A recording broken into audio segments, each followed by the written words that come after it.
probably the most noticeable thing immediately out of the box is that there has been a change in the user interface.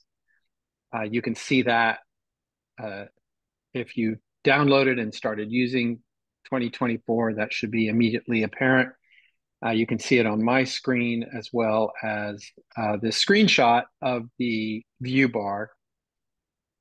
So many of the icons have sort of been pared down to this sort of black and white or black and light gray motif. Some people like that, some people don't, but there it is. And then the view bar has been rearranged, and there are other changes to the user interface as well. But the view bar has been rearranged, and so I thought I'd do a quick little guided tour there. So I used save views a lot. For example, I've got a save view for this screen. I use save views a lot in work, and so just knowing that save views have been pushed over here to the left that I've highlighted with number one, that's right up there. So all of your view items are sort of clustered together on the far left here. Your previous view, your uh, next view, um, uh, unified view, uh, your screen plane, your working plane, all of anything that's sort of view related is all over here to the left, which is kind of nice. Um, then as a result, classes and layers, which you were probably used to, your muscle memory has you sort of, dragging your mouse leftward, is a little bit more centered than it used to be. And it's now explicit that when you show your layer list or when you show your class list, you're really just going to the organization palette where, of course, you can switch over to other file organizing schemas. So from classes, you can go to design layers or sheet layers or viewports or whatnot.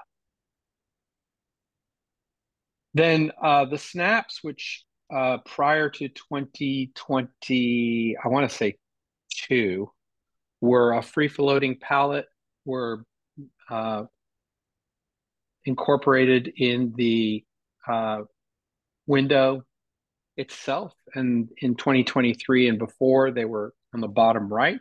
So now they've been moved up to the top near the center here, which I have highlighted as item number 3. So that's where your snaps live. They're still not available as a floating palette, to my knowledge.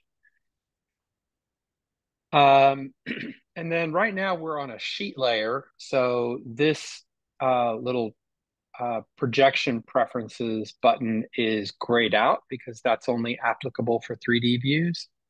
But this just gets you right to the Vectorworks preferences, and it sort of shortcuts you over to your standard projections. In other words, if by default you want your 3D views to be orthogonal or perspectival, if you want them to be wireframe or shaded, and so forth. So this is essentially a shortcut to your Vectorworks preferences, but then right to the projection preferences. And I bring that up because to me, this little icon is a little bit inscrutable. So in case you're wondering what it is, there you go. Whether you're drawing on the layer plane or if you have screen plane as a legacy feature activated, or whether you're drawing on autoplane, like finding 3D geometry to snap to. That used to be a default setting up here, sort of in the middle of the view bar. And now that is immediately to the left of whatever tool you're using. So if you activate, say, the rectangle tool, it has the auto plane and the working plane feature as sort of inherent to rectangles. But for example, dimensions, dimensions do too. I'm trying to think of something that doesn't. It'll come to me. Maybe text. Now text has it also. So that's where your your planar, what plane you're going to be drawing on is selected. Francois, how did you make those tools, text, and all that appear suddenly? I don't know how you did that. Oh, I'm using my keyboard shortcut. So one Oh, is the keyboard shortcut for text, and four is the keyboard shortcut for rectangles, at least in my workspace. And N is dimensions. Yeah, good question. Sometimes I have an app running that shows you my keyboard, what I'm typing on the keyboard, and I don't have that on currently. Um, Probably because I'm just stepped up to the next Mac OS, and I'm sure all my old tools are broken. Then the text tool is something that when that was first introduced, or the text shortcut up here, I was a little underwhelmed, but I have to say that I was wrong about that, and I rather like having that there, particularly in its condensed form, and I'll get back to that later. Um, so it's kind of nice. I mean, hopefully you're using text styles, right? But if you have a piece of text highlighted, you can just go right here and make it bold or italic or underline, or left, right, change the font, um, just right there. So that's kind of nice, that you can do that quickly and easily without having to go to the text menu and pick the font, pick the italics. I'd use two or three different text styles and try to be disciplined about using those um, ubiquitously. But sometimes I get a little sloppy and I don't use a text style, and so it's nice to be able to quickly format those. So that's what's going on over here. There's an extended dance mix edition of the text menu that I'm not a fan of, but I'll show you that in just a moment. And then all of your little, let me move my nav palette out of the way. All of your little um, uh, shortcuts that I notice many users don't use right here, those are still there. They were here in previous versions, and you can customize which you see. There's a little quick preference setting right here. And so you pop that up, and 2024 now gives you a little legend that shows you what these icons mean. I think, autosave, that's fairly um, self-explanatory, the black and white one. But the new clip cube icon may be also a little inscrutable. Um, and so it's helpful that there's now this legend here, and you can just pin whichever ones you want to show up in your view bar just by selecting them here. And by the way, that's also a shortcut to get to your Vectorworks preferences or your documents preferences. That's always been there as long as we've had quick preferences in the view bar. That's nothing new, but just a reminder that that's another way to get to your various preferences. Um, and then the last piece is right up here at the very tippy top are the view bar settings, that little uh, gear wheel, kind of next to your home screen and your search and whatever messages and your name. And so here there's a shortcut to have display the view bar in regular mode or in compact mode. As you can see, I have it in compact mode. Regular mode is really much bigger. And because I'm on a laptop, albeit one with a fairly high resolution screen, it's kind of compressed. Uh, this is what I'm talking about. The font shortcut just takes up, in my mind, too much screen real estate, given that we're for the most part drafting, modeling, not doing a whole lot of page layout kind of stuff. So I prefer the compact mode, And then there's also an auto hide mode where it auto hides until you need it, and then it pops up. But with the auto hide mode, it's not giving you the compact mode. It's auto hiding the regular mode, which so I'm gonna turn that off. So that's kind of a quick tour of the view bar, which is one of the biggest changes to the UI, other than the uh, graphics of the icons, which, as you can see, it might be out of your view here, but all of these icons they're very sort of monochromatic. I guess uh, that's the fashion these days. So anyway, unless there's like burning questions, I'm going to move on to doors and windows, which Keith was just talking about a few minutes ago. And anyone have any questions about I just the want to say stuff? I really like everything that they've done. It saves a lot of time to pull down menus. Yeah, I do like the compactness and the efficiency of the view bar. That's certainly an improvement. Um, all right, so another big change is what's called door and window handing.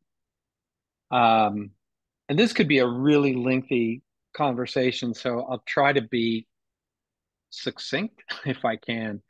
If I click on one of these doors, you'll see now that your doors and windows are the same, but it's more obvious with doors. So I'm just going to use doors as an example, but it's the same deal with windows.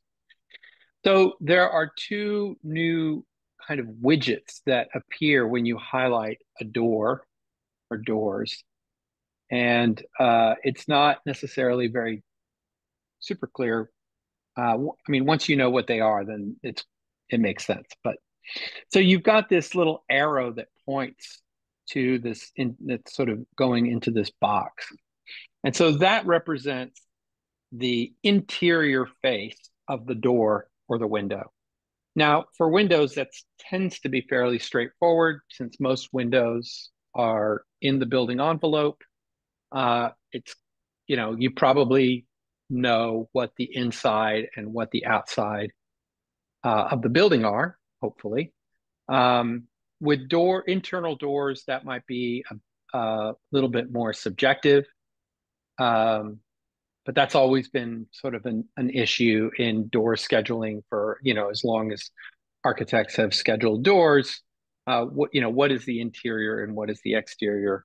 If you've got a corridor uh, and a room off the corridor, well, then, that's clear what the inside is. It's the room. In some cases, it might be a little bit subjective. So if you click on that icon, you can see that you can either click on it or you can just drag it. And so you can change what the inside and the uh, outside of the door is. And it might not be clear why that really matters for an interior door, but it's obvious for an exterior door uh, why that's important. So in this case, if you look at this sliding door, most sliding doors in the US, though it turns out not all, most sliding doors, if there's an operating leaf, it's on the interior track, not on the exterior track. And so being able to tell the door, no, this is the inside of the wall is going to be able to tell the door which track to to be the operating track and which leaf is the fixed outer leaf, right? And then I've got this little toggle, this little angled line with the little point at the end or dot at the end. And so I can just drag that into one of four directions in order to tell Vectorworks whether the door is going, left, right, and so forth. Now, you may be saying, hey, Francois, I don't think they've got this feature quite worked out because you're toggling this door left and right, but nothing's happening. So here's where I think this is really a pretty big improvement.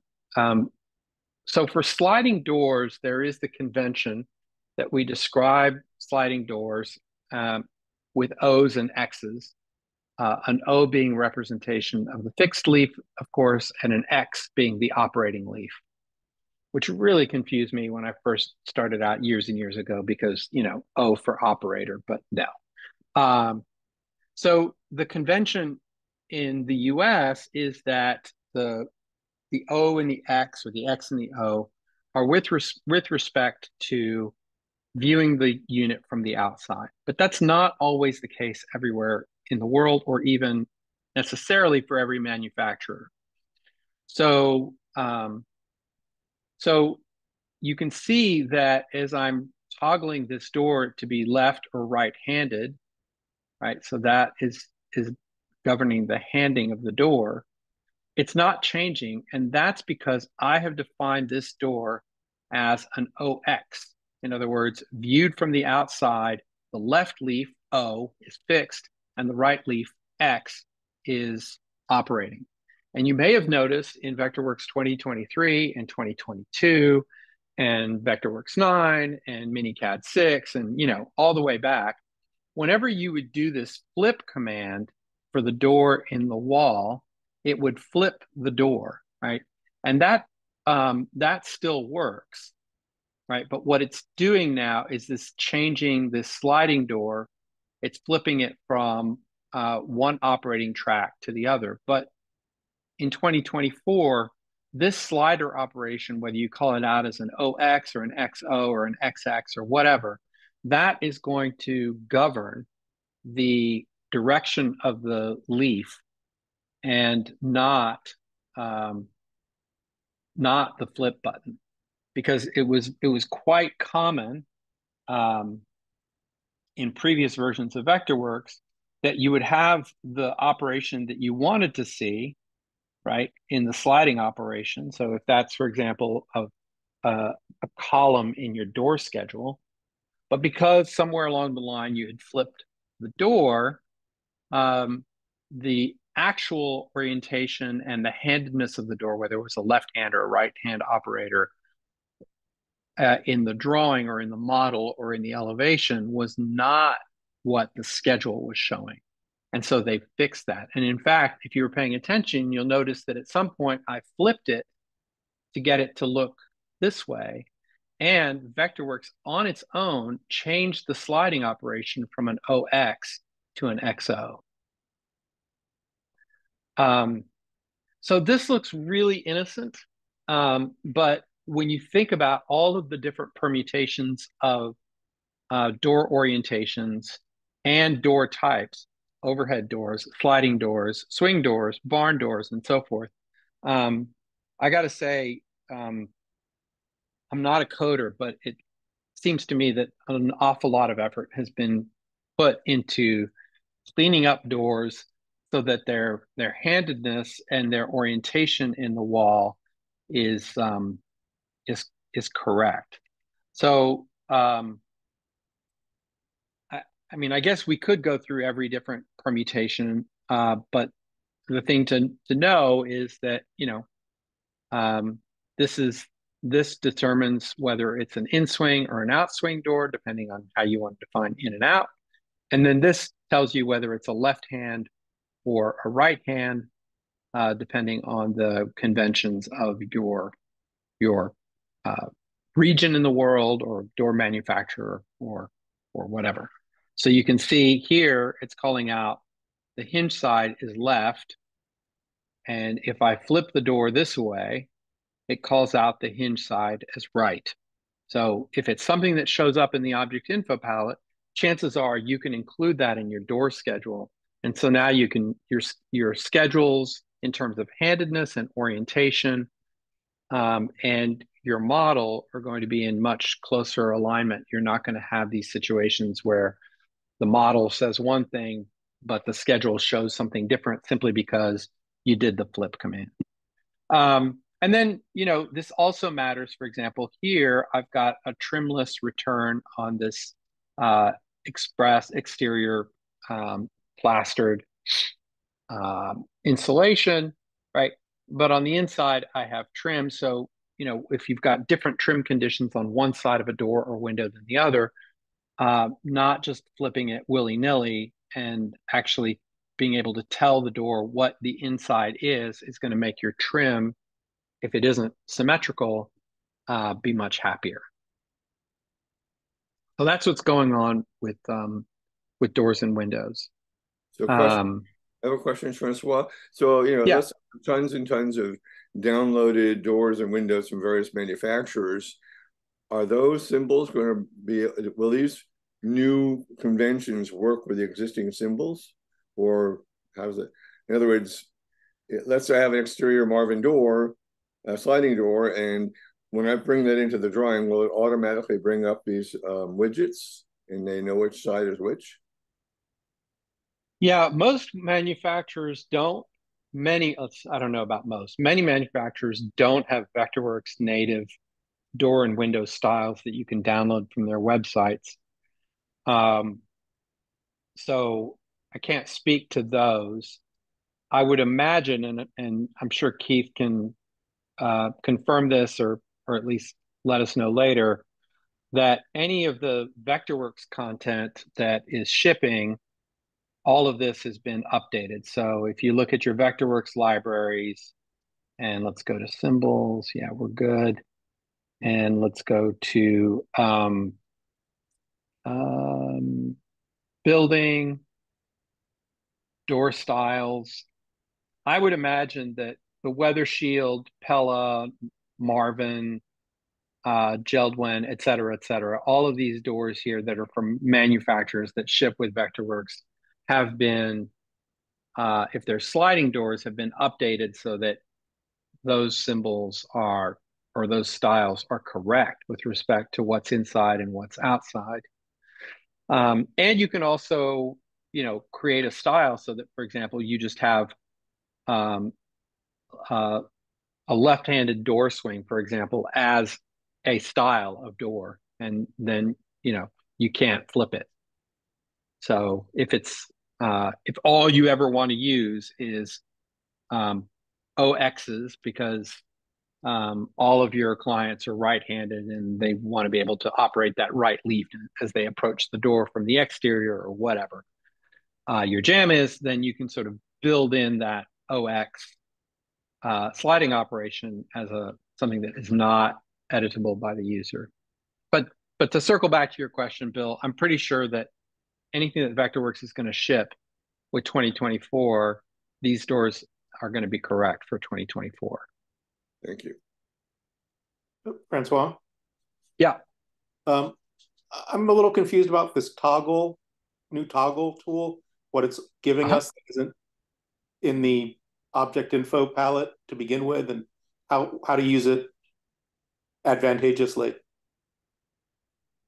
Yeah. So let's look at this interior door. So it's really, I can do this from the object info palette, or I can do it from the toggle, right? So I can make the hinge side right or left in the OIP. That wasn't there before. And you can see that that is flipping the door left or right.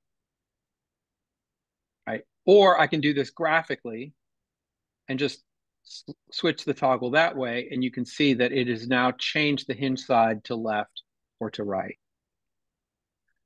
And then I can either swing it in or out from the OIP. Notice that now the hinge is still on the left side as I'm approaching the door because this is the inside. So it's an out swinging door because in is the room and out is down here. So it's an out swinging door and it's a left hinge door. But if I make it an in swinging door and a left hinge door, now I've essentially switched the hinging. And if I make it a right hinge door, now for an interior door, a right hinged in swinging door is the exact same door as a left hinge out swinging door. It's just rotated 180 degrees, right? So I'm sorry. Or I could just, yeah, I mean, we have used the convention right hand or left hand doors as opposed to right swing or left swing, and that's usually what goes into the door schedule. Um, but you're going with hinge side, outswing, left hand side, which I suppose is more accurate, but I'm finding it a little confusing. Like I would call that a yeah. right-handed door. You don't call this a right-handed door? Yeah, I would call that a right-handed door. It is a right-handed door. Right, right. Yeah. So if you want to show it as a right-handed door, you're going to need to also tell you, have on your schedule whether it's out or in swing, right? Okay. Because a right-handed door, if it's an interior door, a right-handed door doesn't tell the whole story. If it's an exterior door, assuming that, for example, it's a residential project and it's assumed to be in swing, then you're good. But for an interior door, what does handed mean if you don't also identify the swing direction in or out? And then you have to know whether it's out. What do you consider the outside of the door and what do you consider the inside of the door? Like generally for the bedroom, outside the bedroom is considered to be out, right? So if you want to keep using right and left hinge, then you probably need to, let's look at that in the settings. So, right. So here my swing direction is, um, out or left. So hinge side could be, you could go ahead and put that in your schedule, and you might need to do like a little if statement. If hinge side is left, then you would call it a right swing door. And if hinge side is right, you would call it a left handed door or whatever. So you could still display your schedule the way that you like it. Um, Only now there's actually a little data hook on the door object because prior to 2024, you'd have to visually inspect the door and manually tell your schedule whether that was a right or a left door, unless I'm mistaken. I guess I'm back in the 20th century. We never really differentiated interior doors as having an inside and an outside, just a swing direction and a But how do you schedule that? Do you schedule that manually? manually. Oh, okay, well, hey, if you want to schedule it manually, then you don't need to change anything. Right, But right. No, I mean that's what I'm I, saying. That's kind of old 20th but century thinking. yeah, yeah, yeah. But I would highly encourage you to do automatic door schedule. That's Yeah, um, just that's the low hand. hanging fruit. It was just the handedness that I'm going to switch to this. It makes more sense, but we just say left hand door, right hand door for ordering with the manufacturers. Yeah, yeah, and you can still do that. You know, you can either switch to calling it hinge on your schedule, or if you want to keep doing it the way you're doing, you can, like I said, you could just in your door schedule, and I could show you offline, um, or post a little movie or whatever, show you how to customize your schedule to basically translate left hinge to right hand. Yeah, I think I understand. I think I could do that. Yeah, but but I would say your manufacturer is going to be asking you, well, for an interior door, right hand in swing or out, you know, which way is it sync? So perhaps you might consider that hinge is perhaps the more useful information for your I think so. supplier. Okay, thank you. Yeah, yeah, yeah. So and then just to loop back, like basically these little widgets are shortcuts to anything that you can do on the object info palette and vice versa.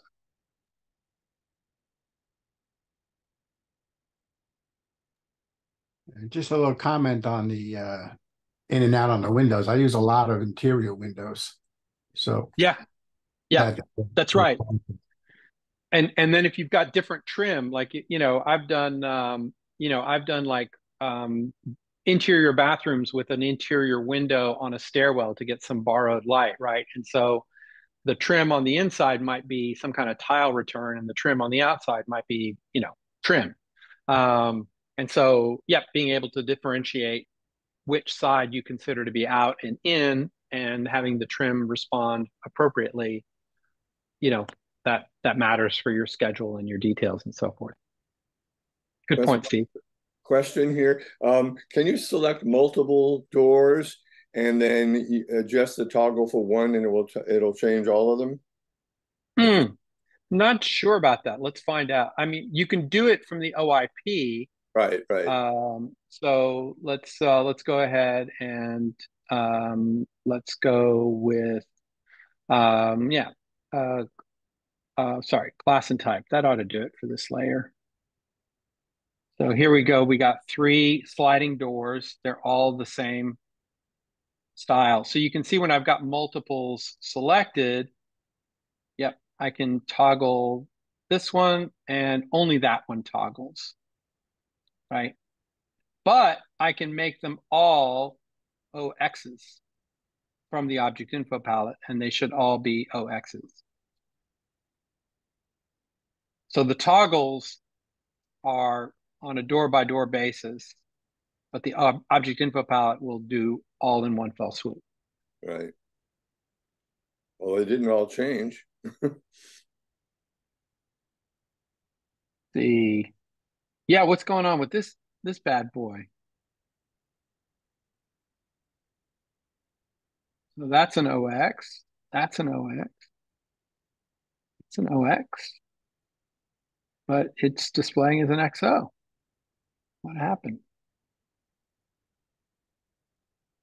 That's weird. Oh, the active leaf location is out. That's why this one, I don't know what happened to this one. That should be in. Ah, okay. There we go. All right. So now they should all be correct.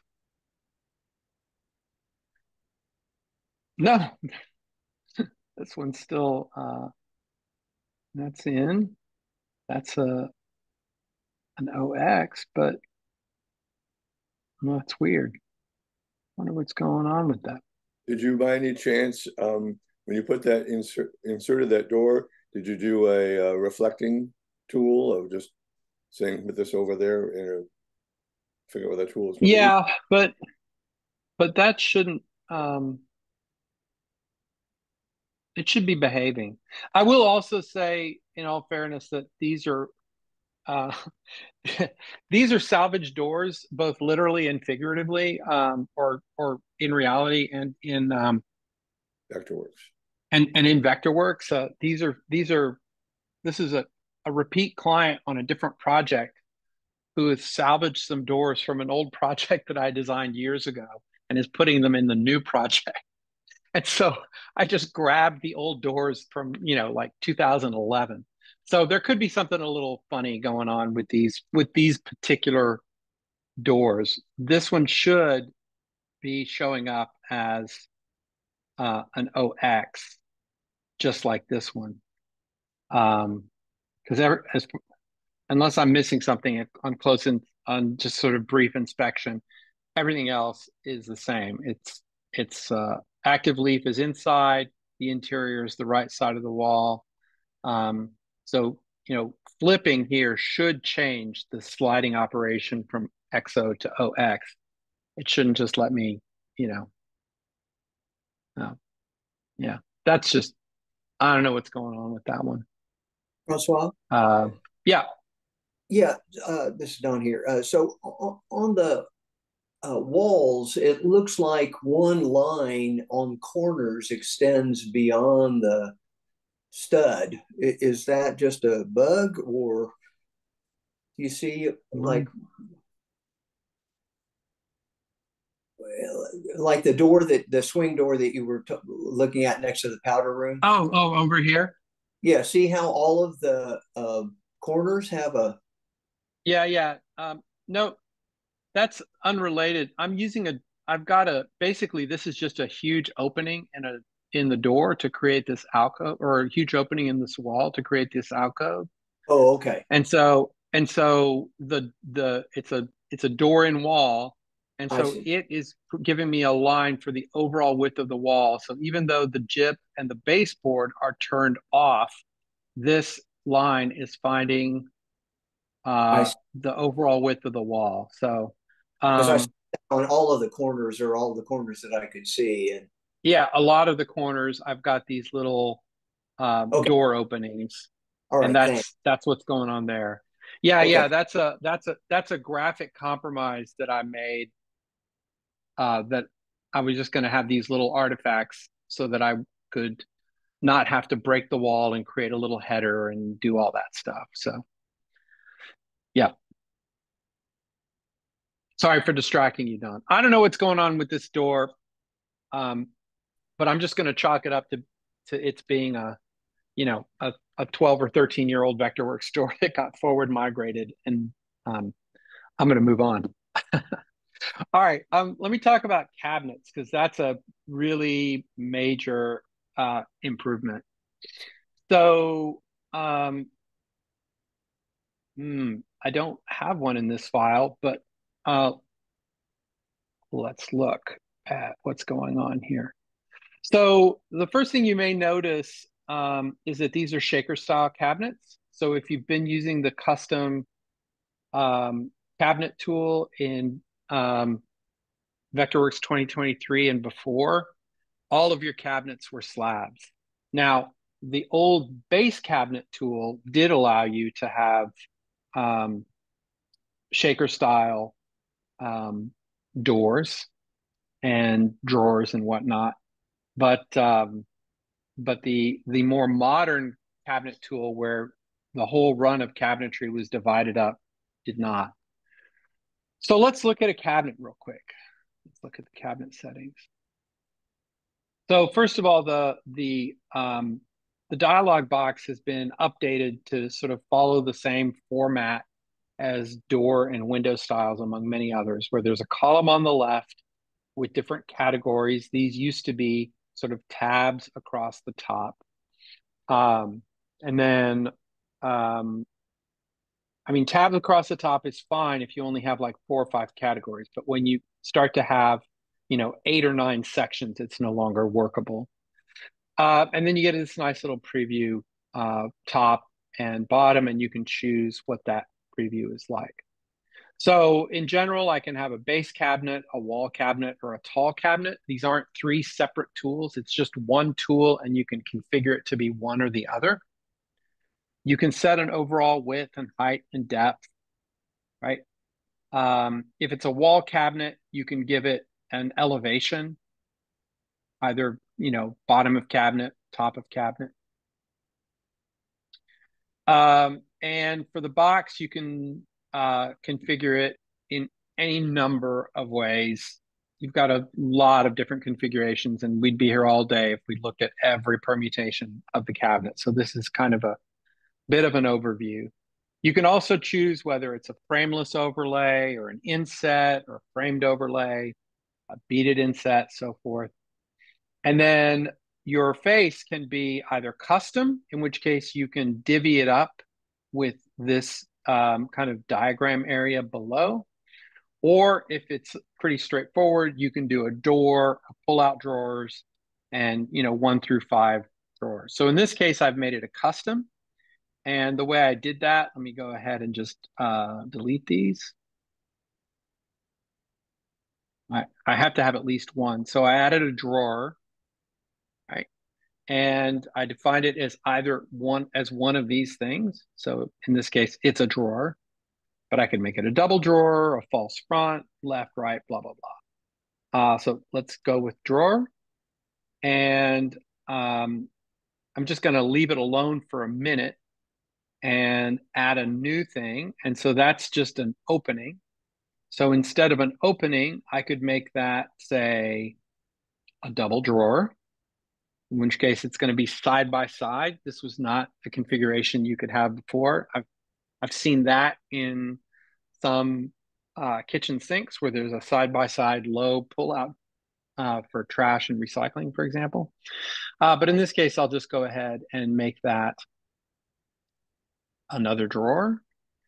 And you can see that if it's got this little grid, then it's just calculating what height that drawer is after it takes into account the overall height minus the height of the kick and the top drawer. And so I need another drawer because I want 2 drawers. So I'll add a new drawer. I'll make that a drawer. Okay. And so by having the little calculator icon on these two, it's just making them equal. And you can see that the height is grayed out. Right? If I want to be able to edit that, so let's say I want the top drawer to be 6 inches, and then I want the next drawer to be, I don't know, 8 inches. I just click on this icon and it gives me a little pencil. And now I can define that as 8 inches tall, or say 9, right? And then it'll just calculate the last drawer will be whatever height it needs to be to sort of fill out the whole cabinet. I have 2 different drawer configurations that I can specify, a primary and a secondary. In this case, I made my primary drawer just a flat slab, and I made the secondary drawer a shaker style.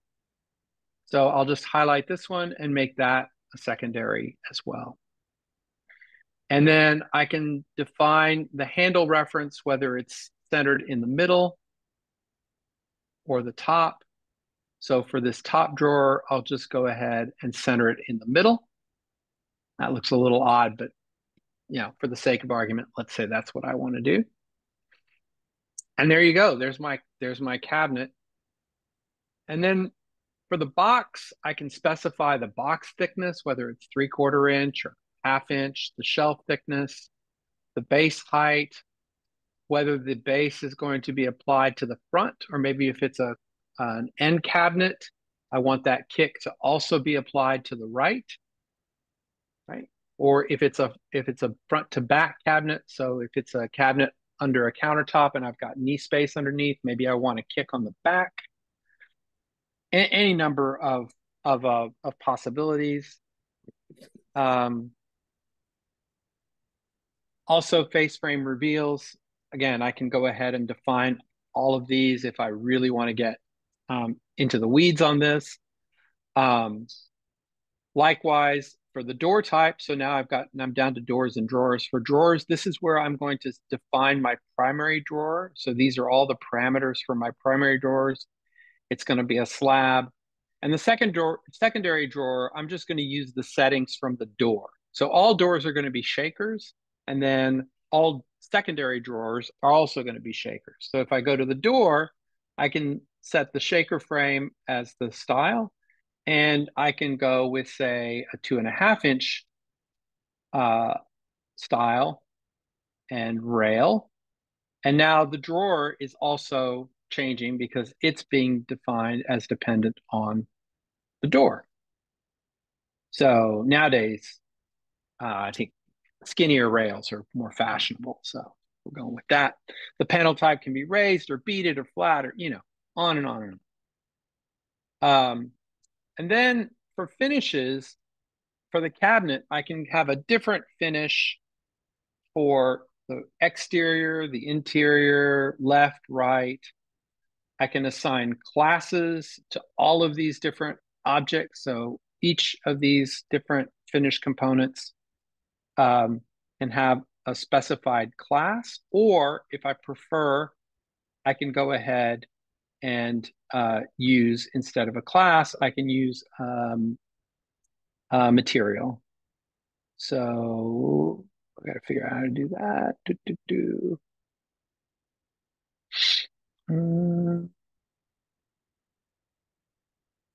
Yeah, there we go. So exterior finish, I can just highlight this. So all my hardware might be use a material, and I could, create a material or download a material for stainless steel, for example, or brushed nickel, or,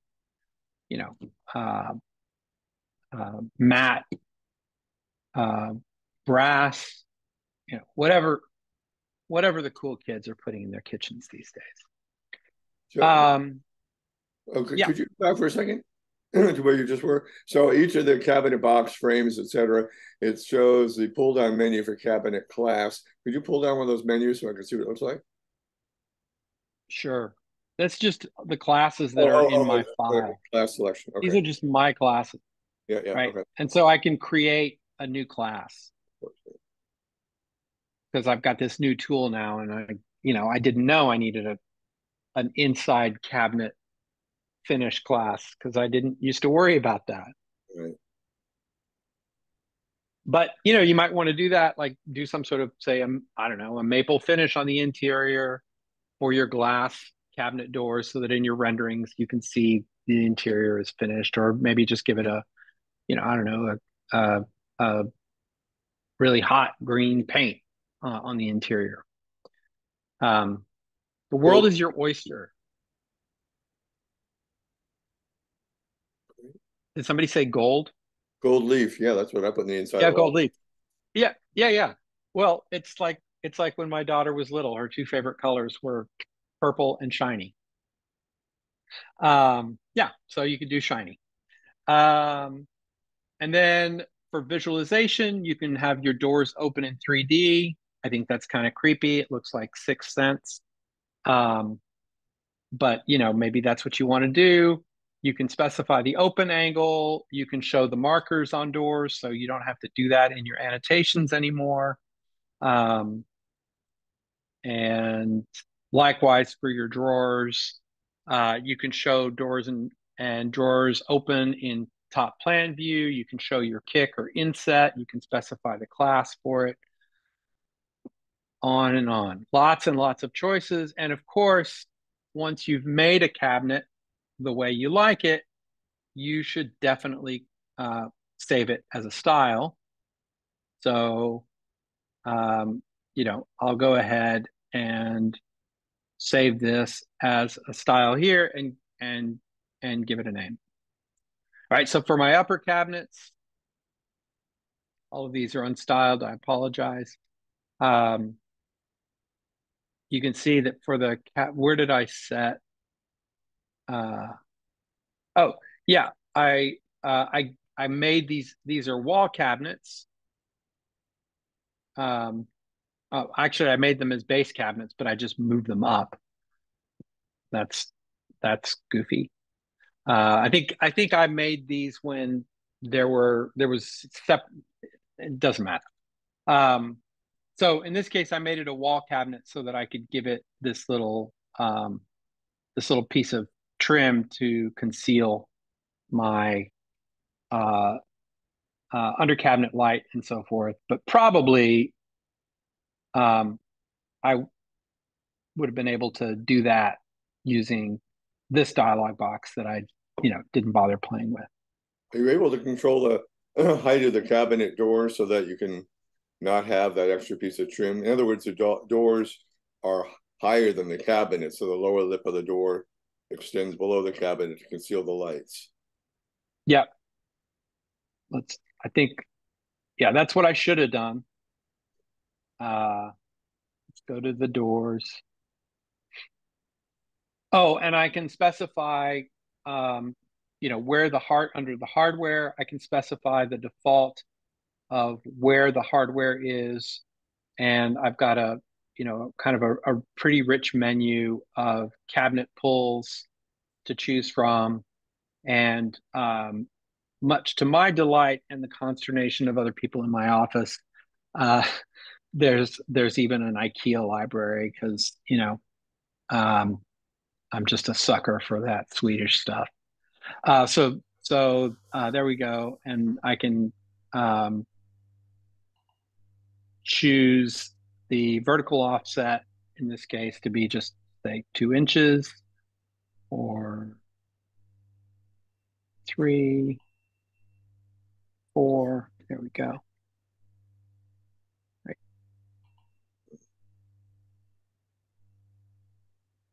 And it's way up in the air because I made this as a wall cabinet. I gave it an elevation of 6 feet, so that's That's fine. But then I gave it a Z of also 6 feet back when it was a wall cabinet. Is there a way to So, specify if you're measuring to the bottom of the cabinet or the top of the cabinet for its elevation? yes. Bottom of cabinet, top of cabinet. And so this dimension 10 is 2 inches, top reveal, side reveal, and then my top and bottom, I'll make that say 2.5 inches. There's probably some little setting that I need to play with to get this to show correctly. Mm, do, do, do.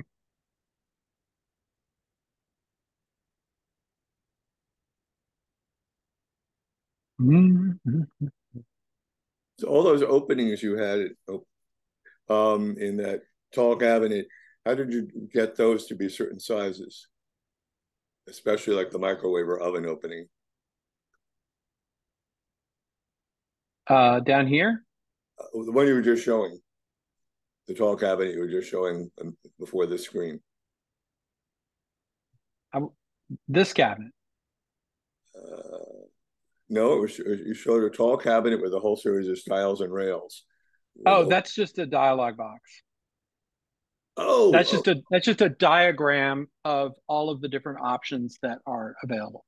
I see. So, for example, though, let's say you are building a tall cabinet like that for an oven or microwave, and the oven opening has to be exactly, 27.5 inches. How is that specified? Same way as I do my drawer, right? So, for example, let's say I want to put a microwave here. I'll just go to the cabinet box, or sorry, to the general. Instead of a drawer, I'll make that an opening. Oh, okay. Got it. And I'll just, instead of a calculated, I'll just make it, 13 inches tall. So that's under general. Yeah. Okay. And then this drawer is just whatever's left over. And there you go. Just, I think that's how I did this cabinet. So,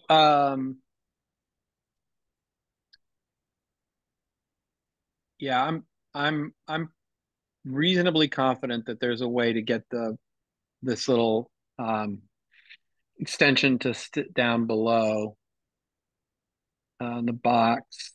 Well, you didn't hit door. You didn't go to the menu, the left there. Yeah. So way to do that. Yep. No, I'm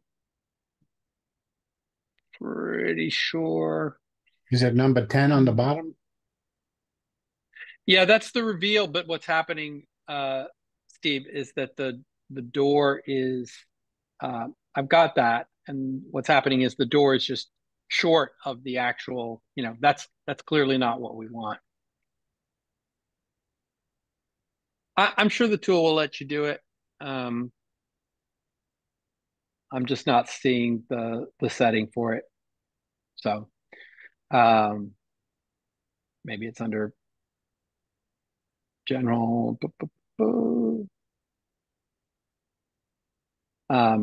Anyway, there you go. Lots of things to play with. I got to move on to a couple of other things that I wanted to show you, but I would say it's going to take you a while to get your first cabinets configured, just because there are now so many options. And what I'm not showing here, because this happens to be painted cabinetry, is again, I can have different finishes on the sides, on the front. That kit could return. Like, I can do pretty much whatever I can imagine that's reasonable with cabinetry, so long as it's orthogonal. Basically, a box, I can pretty much do it. And how do you assign the colors? How do you assign the colors to the cabinets if you're painting? So part of the style, or? Yeah, I could just create a material for that, or I could assign that to a class. Right. if you just wanted to be painted. Yeah. One either way. All right, I'm going to move on because, like I said, got things to show. There's some updates to shaded rendering.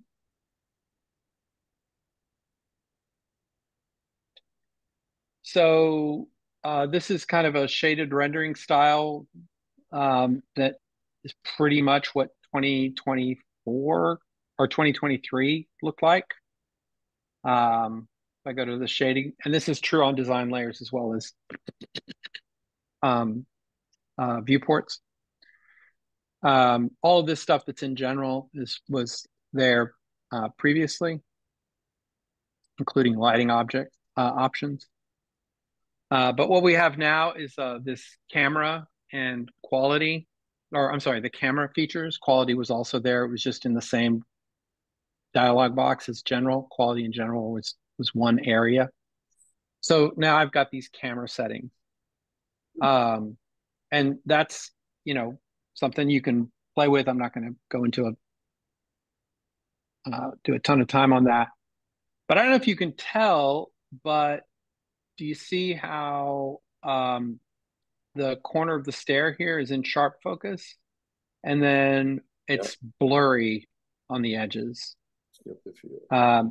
And there's a slight sort of luminous overexposure quality to the brighter areas. So that's where all the cameras. So I can define a depth of field, for example. So give it a sort of a focus area and update that.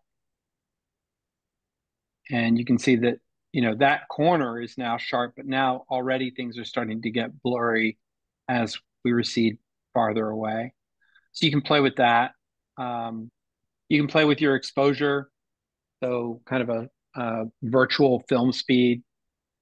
And then you can give it a bloom, which is basically going to saturate your bright areas. And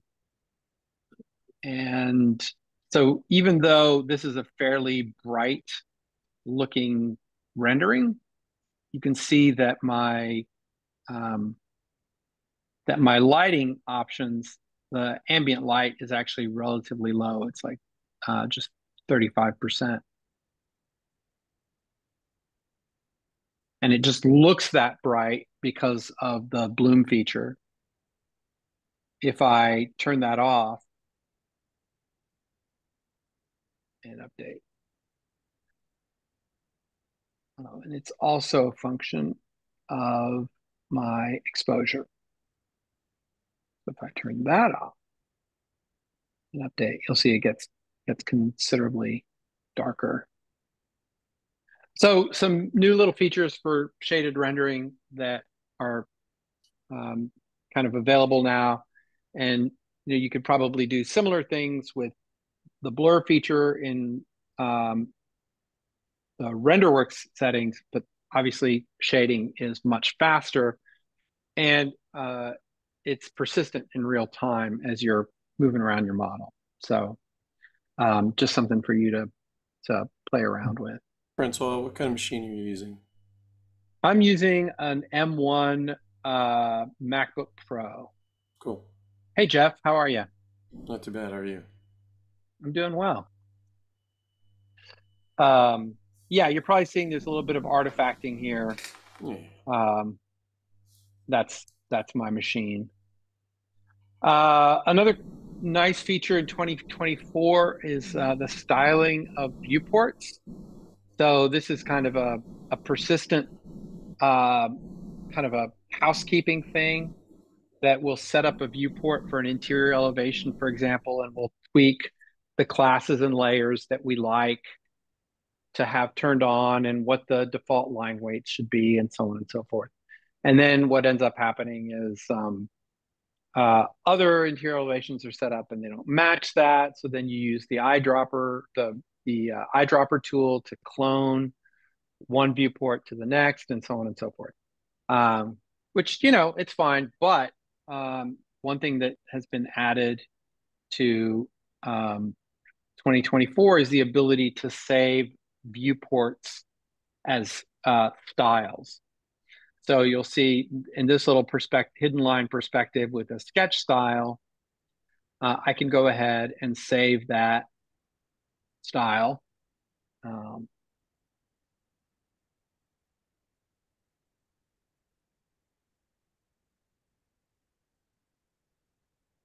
Right. And so I can define, I can lock in what layers. Maybe I don't want to lock in what layers, but I do want to lock in what classes go to that style, whether or not there's a drawing label, what the scale is, the detail level. I might make that detail high, for example, whether or not to display planar objects, 2D components, screen objects. So all of that can be a parameter that is either fixed or user defined in the style. And so when I create a new viewport, I can just apply this style to it automatically, or I can come back in after the fact and apply that style. So this viewport, for example, has a style for interior elevations, and it always gets a drawing label. The classes and layers are, user defined, but I should probably lock in the classes. It's always going to be a 3/8 inch scale drawing. The detail level is always going to be high.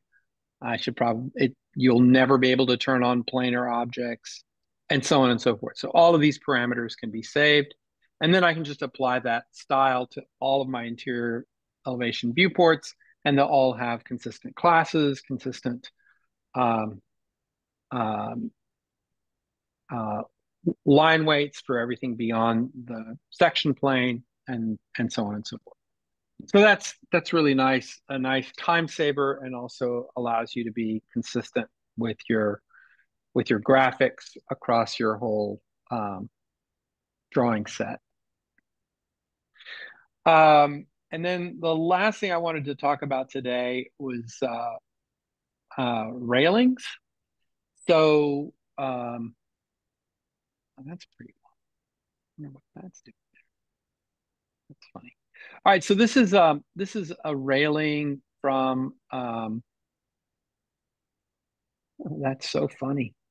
This is a railing on a balcony, and if I click on it, you can see that it's a railing fence. That's the old tool from 2023 and before. And so, it's fairly modern. It has the same sort of familiar layout with the different sections on the left, and then you can control all of these things. But fences and rails were sort of the same thing. And then depending on how you set up the different parameters would determine whether it looked like a rail or it looked like a fence. So in 20, this is really odd. In 2023, stop that. Wonder why that class is turned on. Well,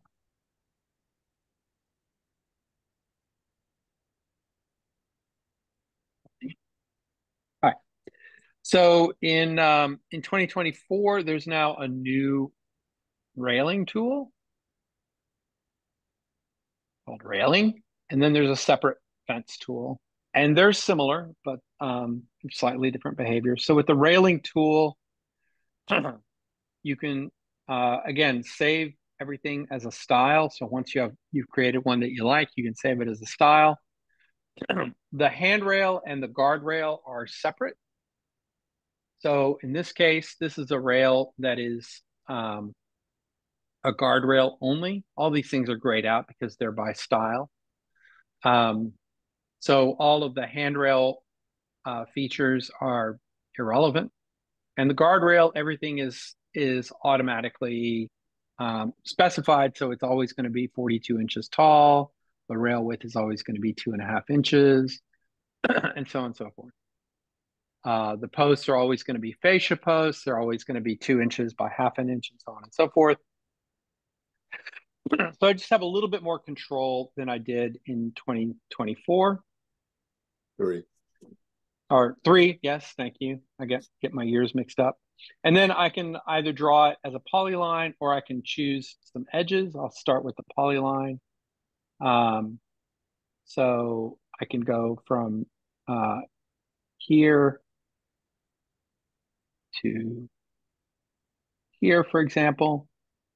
And in this case, it's just using the layer height, so I'm going to need to move it down 4 inches. But then if I go to, say, stair, here's one I already drew. I'll just delete that. So with the railing tool, again, I'm using the same style, and I can pick edges. So I can pick edges of slabs.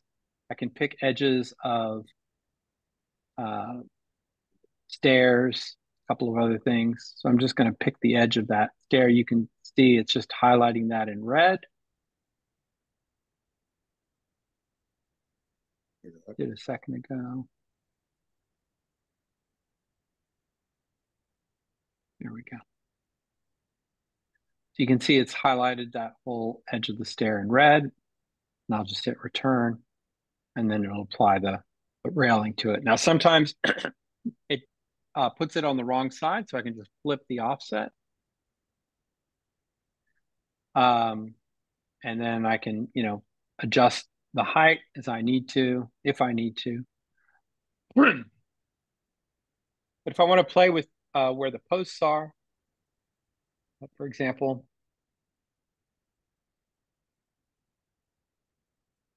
here I've got a view where I've just got the clip cube and an orthogonal view. So I can just click on that. And if I double click on it, I get this edit mode. I can add new posts. I can delete posts. I can move the post along the path. Let me get rid of, I'm not sure where that one is. I can move a post along the path. So let's go ahead and delete that one.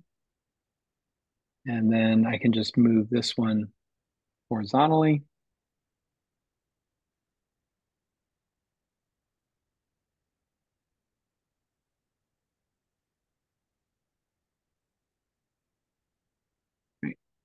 And then I can also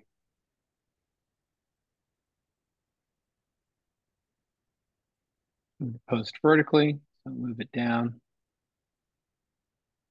right here, and then adjust these posts as well.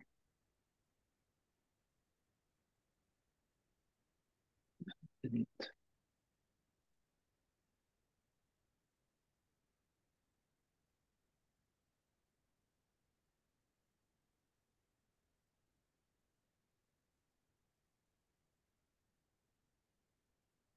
And just, get it going like that. So I can still use the rail tool that's built into the stair. That's still a feature.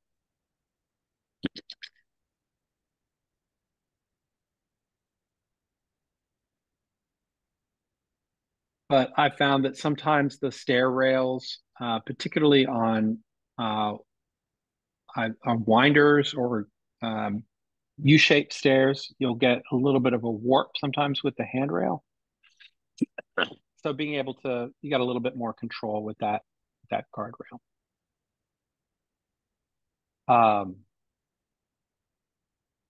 So that's a nice feature. And then I don't really have a good sight in this file, but with the particularly with the do that with the fence tool, there's a gravity mode. So if there's a terrain model, you can go ahead and click on the gravity mode, and then the fence will follow the terrain. And you can either have it be inclined or you can have it stair step so that each of the sections is just stair stepping down or up to fit the terrain and not necessarily float. So those are your two options there. So a couple of nice improvements there with the railing and fences. And there's other things in 2024. Check the website, but these are the ones that I thought would be good to share today. Any other questions or comments or?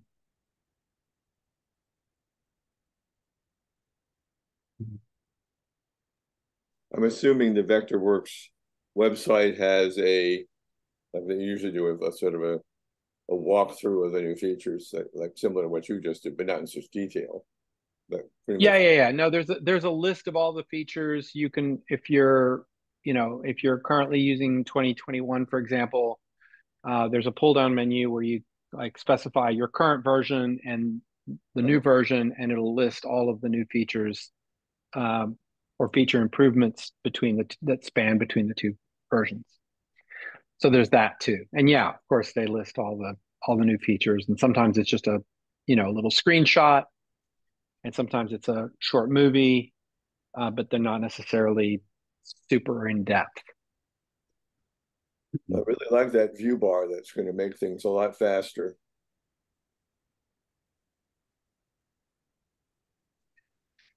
Yeah, it takes a little bit of getting used to with the muscle memory. Like I got to go over here for my save views, but it does have some good improvements there.